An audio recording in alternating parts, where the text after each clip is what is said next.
Assalamualaikum warahmatullahi wabarakatuh. Perkenalkan, saya Siti Aisyah, NIM 23 2018 0004 dari semester 7 akuntansi. Di sini saya akan mempresentasikan proposal skripsi saya yang berjudul Pengaruh Profitabilitas Ukuran Perusahaan dan Persistensi Laba terhadap Earning Response Coefficient.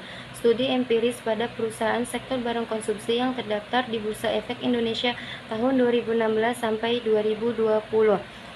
Dengan latar belakang fenomena gambar grafik yang ada di sebelah saya, terlihat bahwa respon investor terhadap perusahaan mengalami fluktuatif sepanjang periode 2016 sampai 2020.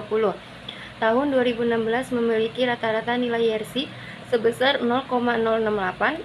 Kemudian tahun 2017 mengalami kenaikan sebesar 0,143, namun tahun 2018 IRC mengalami penurunan sebesar 0,031, sedangkan tahun 2019 dan 2020 nilai IRC mengalami kenaikan kembali, di mana tahun 2019 sebesar 0,708 dan 2020 sebesar 0,535.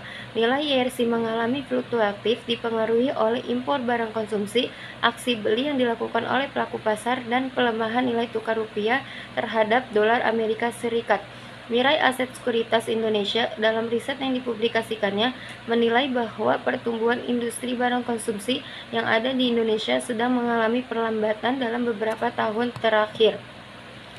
Nilai IRC perusahaan barang konsumsi memiliki nilai yang berbeda-beda. Hal ini akan mempertimbangkan pola calon investor dalam pengambilan keputusan untuk menanamkan modal di perusahaan tersebut. Beberapa faktor yang memberikan indikasi perusahaan sedang mengalami IRC. Yang pertama yaitu profitabilitas, merupakan salah satu ukuran perusahaan berhasil atau tidaknya untuk mendapatkan laba, sehingga hal ini penting bagi perusahaan maupun investor. Respon investor mempengaruhi pengambilan keputusan dengan dipengaruhi oleh informasi laba yang dilaporkan. Hal ini sejalan dengan penelitian yang dilakukan oleh Kiki Rahmawati, Nur Fajri Asik yang menyatakan bahwa profitabilitas berpengaruh positif terhadap IRC. Berbeda dengan penelitian yang dilakukan oleh Dita Kusna Pratiwi, Nur Sasongko bahwa profitabilitas tidak memiliki pengaruh pada IRC. Faktor selanjutnya yaitu ukuran perusahaan, menunjukkan jumlah pengalaman dan kemampuan tumbuhnya suatu perusahaan yang mengindikasikan kemampuan dan tingkat risiko dalam mengelola investasi yang diberikan para stakeholder. Hal ini sejalan dengan penelitian yang dilakukan oleh Dea Rai Anggita Wahyu Nurul Hidayati yang menyatakan bahwa ukuran perusahaan berpengaruh signifikan terhadap IRC.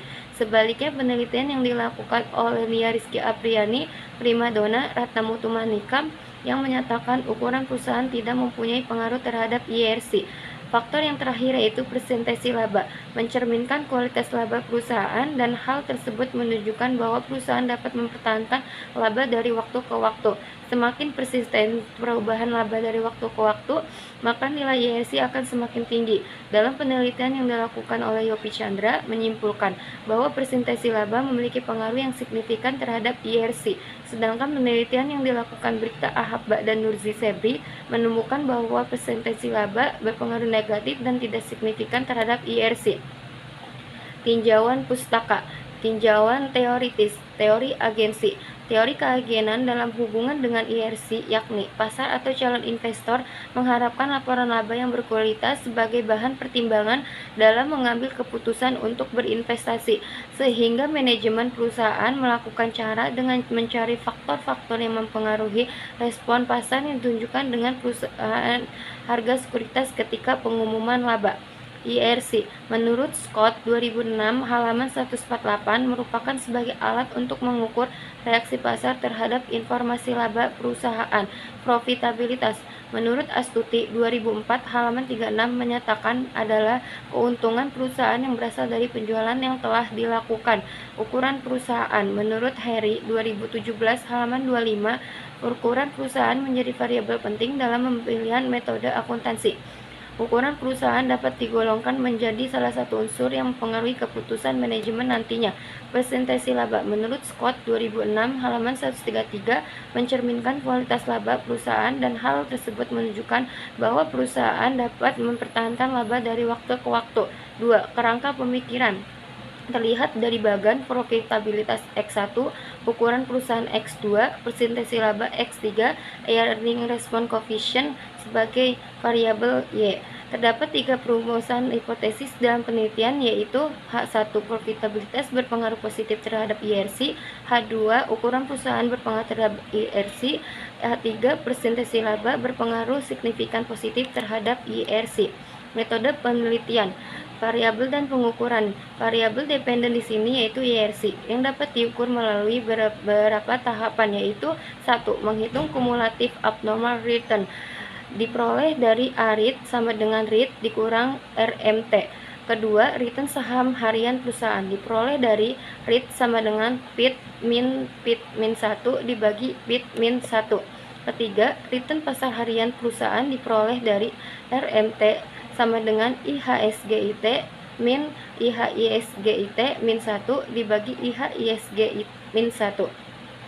Yang keempat, menghitung kumulatif abnormal return CAR IT kurung min 3 plus 3 sama dengan RRIT. Menghitung unexpected earning dengan rumus unexpected earning T sama dengan AEIT kurang AEIT min 1 dibagi AEIT min 1. Earning response coefficient CAR sama dengan A plus B plus E. Profitabilitas dengan rumus ROA sama dengan laba setelah pajak dibagi total aset. Ukuran perusahaan diukur dengan rumus size sama dengan ln. Persentase laba dihitung dengan rumus SIT sama dengan A plus B SIT min 1 plus A.